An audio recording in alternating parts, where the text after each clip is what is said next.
The last part is a space if there's any questions that have been coming up for you, any particular areas of support that anyone would like to ask for. Just an opportunity. Don't want to let you all go and think, oh, I want to know about whatever.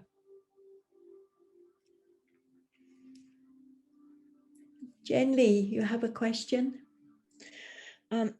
Yes, regarding the common law, yeah, I have registered myself as well on that, my birth certificate. Now, when a new baby is born, I mean, like this year, for example, can that baby just be registered on the common law instead of any other way? Yes. Or does it have to be both?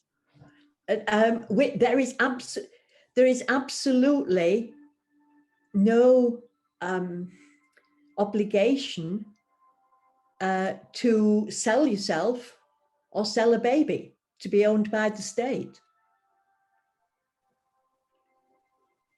Would that affect that baby?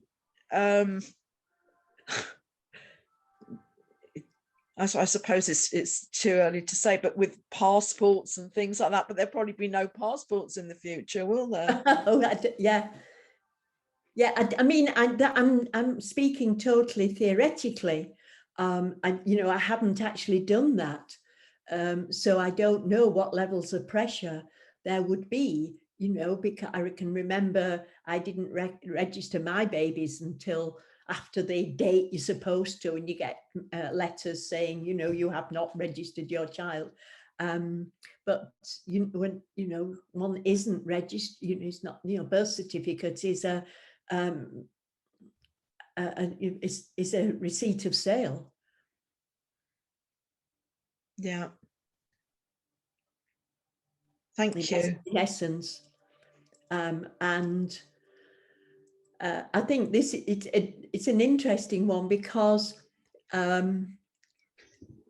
it's lots of things that kind of done, like birth certificates and etc., which we now so much wisdom, so much information has come to the surface. It really is amazing and wonderful, and that's one of the priceless gifts for where we are. And in this transition time, it's like what angst do we go through? And I guess it's if we feel capable and have the resources and the energy and everything to actually claim our birthrights and claim our truth and stop not pay tax, not register children, not pay for a driving license, don't pay road tax, don't pay council tax, and just live as a free autonomous being. If one's got the resources to face the challenges of doing that, absolutely our birthright, and all of that is utterly our divine right.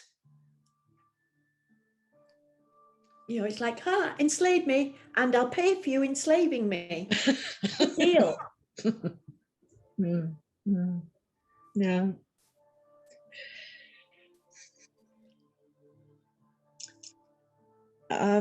Thank you, Christine. Also, just to say, picking up on what you said before about the splitting of the two worlds, the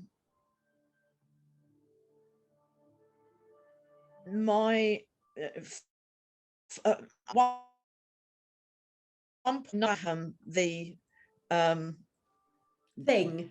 Yes, yeah, JAB. And my niece has MS. She's 30 this year. She's pressurized my brother into doing this because she says she won't be able to see him if he doesn't. Now, why she's saying this, I'm not quite sure. I think that her immune system isn't very good, and obviously she's coming from fear. And so I had to accept that my brother is not somebody who's going to be open to communicating with, and I just have to accept this. But my mother, who was one of the first people to realize what was going on, and literally this was about 3 or 4 weeks into lockdown, no more than that. It was after I realized what was going on, but I didn't say a word to her. She said to me, I went round there and she said, please sit down. I've got something to say to you. I don't want any arguments with you. I have an inner knowing and nobody can tell me anything otherwise. And she said to me, they are trying to cull the population. And I just said to her, Mum, I'm glad that you've said this before I've had to let you know. She's not given into fear, even though she's 91, one iota. She's very strong. She's got a very good immune system. She's been taking the homeopathic Nozode C19 remedy for over a year now, weekly. So she's got a very good immune system. And recently she has now been saying, I need to have the JAB because otherwise I won't be able to see her granddaughter, i.e. my niece with the MS, and she feels she won't be allowed to see her new grandson. Oh, okay, son. I didn't. That's due in October. Which of course is absolute nonsense, because there's no way on earth I would ever have it. Neither will hopefully my son will never have it, hopefully, and his partner won't. So I'm trying to talk some sense into her at the moment, but of course, at the end of the day, she's a grown adult and has to make her own decision. But I've said to her, don't do anything in haste, just wait. And I even phoned her GP, the medical centre, spoke to somebody and said I was very concerned. And they said, we're so pleased that you phoned, because yes, they've had a lot of problems and deaths. And it's nice to know that people aren't just giving in to this. So it is interesting, but the way what would be so unfortunate, if that's the right word, I've had a very, very karmic relationship all my life with my mother and my brother. In recent for the past, I'd say about, is it a year, everything's been so much better between us all, and we've got very loving relationships, and maybe that's just to be before the parting of the ways again. Don't know. It's just interesting to watch the space, and all you can do is hold the space, unconditional love, and whatever they decide is up to them. They've made their own soul contracts. And my son as well, he hasn't quite woken up yet.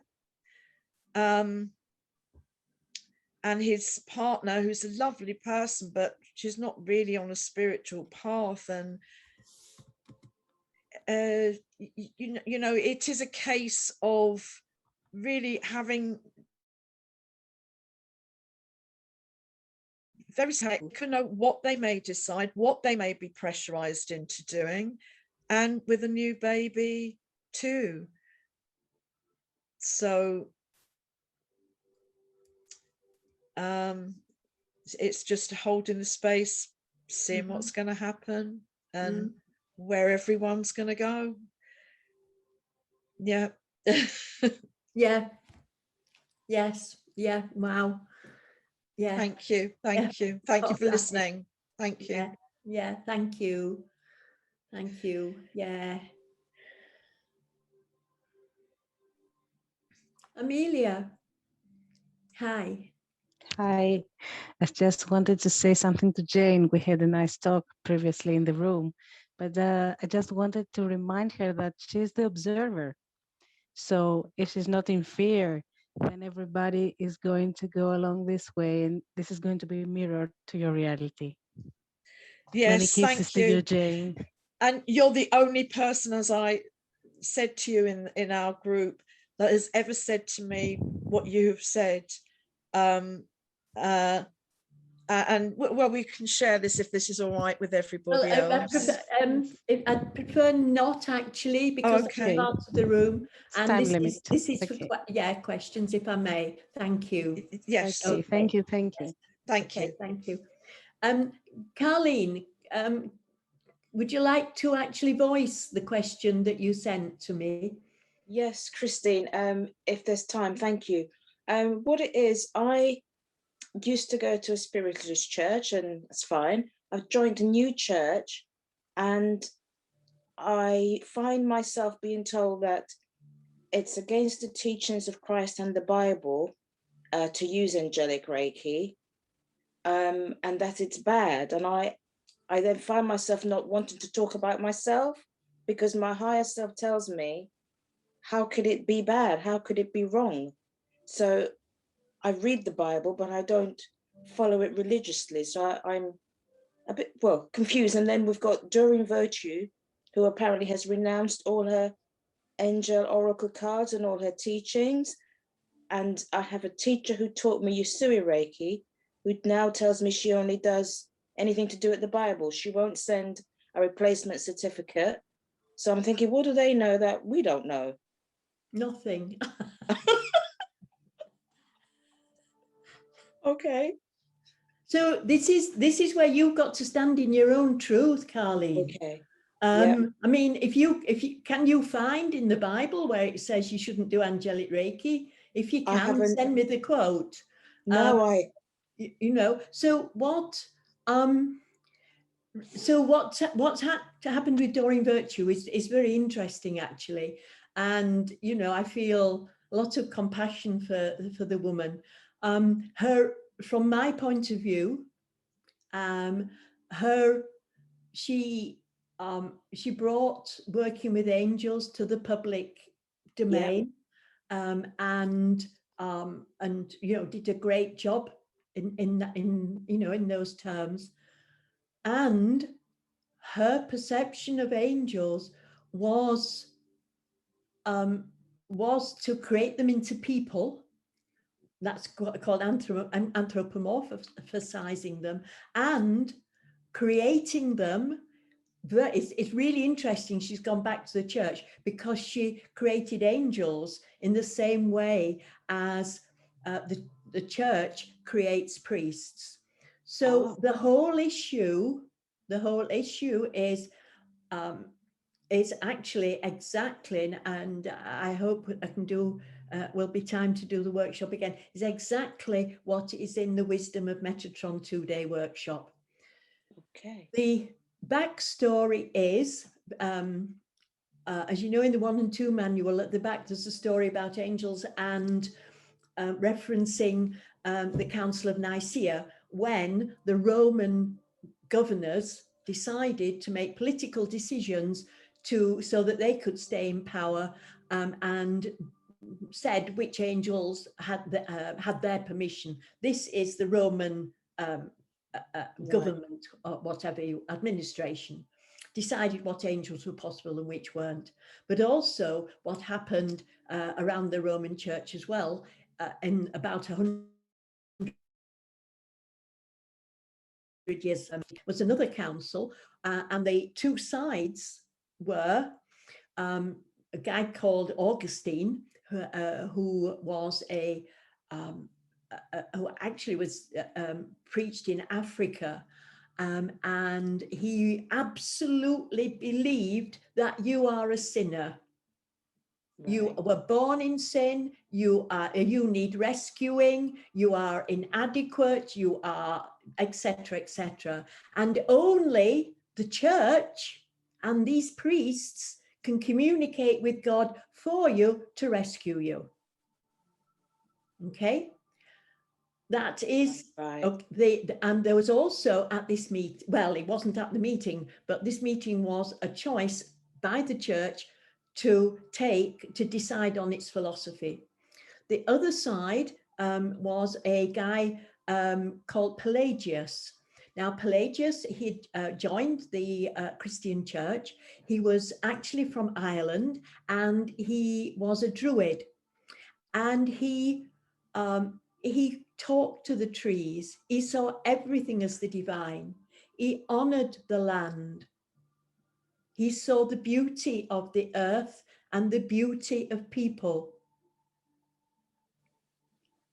The church keeps its power by putting something between us and the divine that is supposed to be better than us, that we need because we are sinners. Right. Now, Doreen Virtue, bless her, she was Augustinian. And now that she's gone to the church, has become more Augustinian.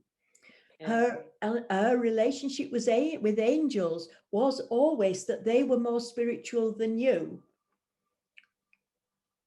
or me or anybody, Right. and would tell us what to do, give us advice, pick a card, the angel so-and-so would tell us what to do, because you're not good enough to find it out for yourself, etc.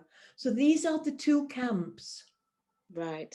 And this is where our big and the this this has gone so deep into the human psyche all round the world, in virtually every spiritual movement.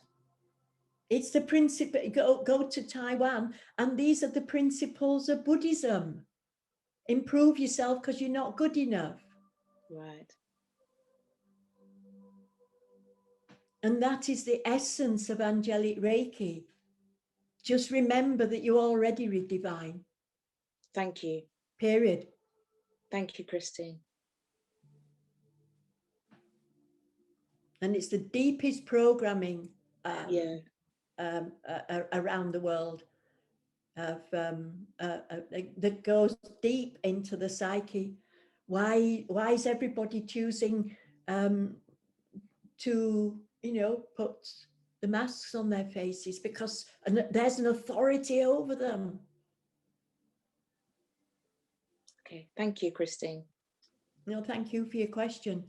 It's absolutely central to the angelic Reiki philosophy of simply a reminder of a deeper connection to soul self. And of course, the vaccine. Oh, I've said it. Vaccine. It slipped out. Put it back on. Is creating this disconnection from soul. Wow. It's incredible.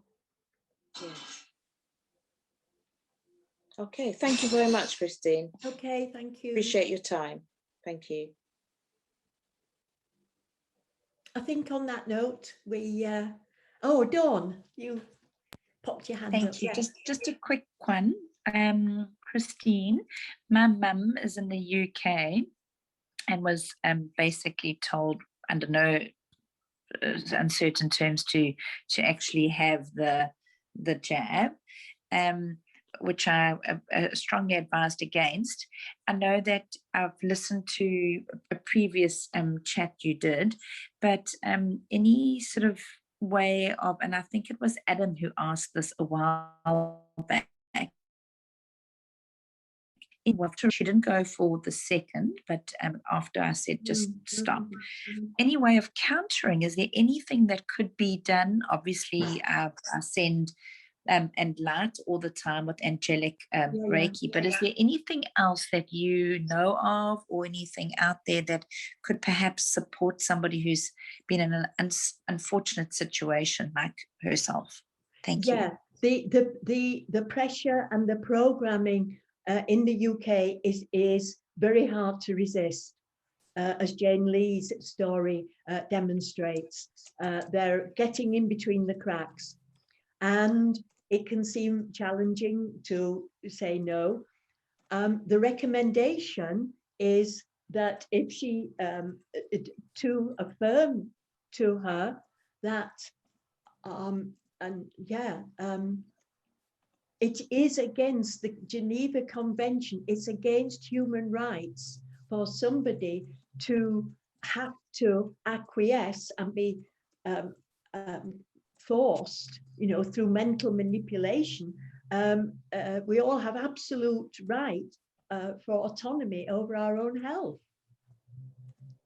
But they believe they've got the right because, of course, we all sold our bodies to them anyway, at birth.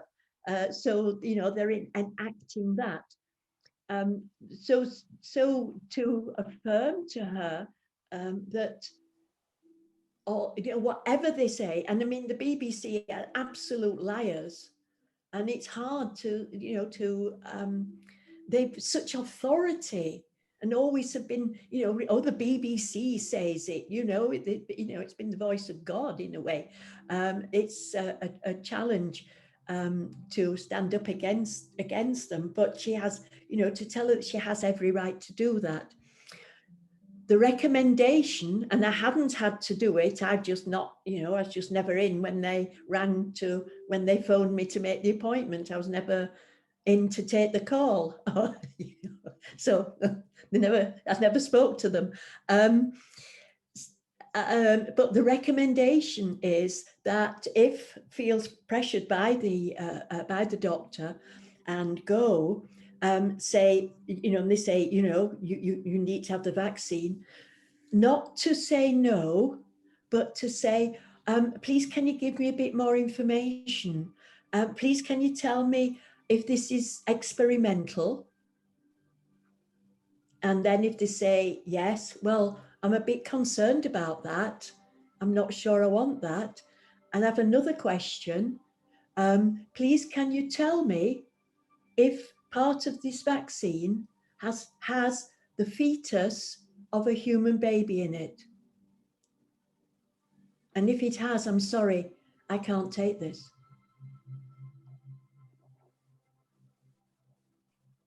They have no answer to those. Is that helpful? It is. Thank you. Thank you very much. I've also got a video that actually Anita sent to me, and it's hilarious. It's hilarious. I wonder if I could screen share it. Well, I think it's hilarious anyway. Okay,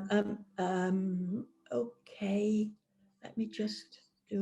Can I just say, Dawn, I've put something in the chat box that might be helpful for you and anybody else that you know who may have taken this JAB and has regretted it or wants to eradicate the toxins from it. Thank you. I've just screenshot that. Thank you very much. I'll give it to her. Thank you.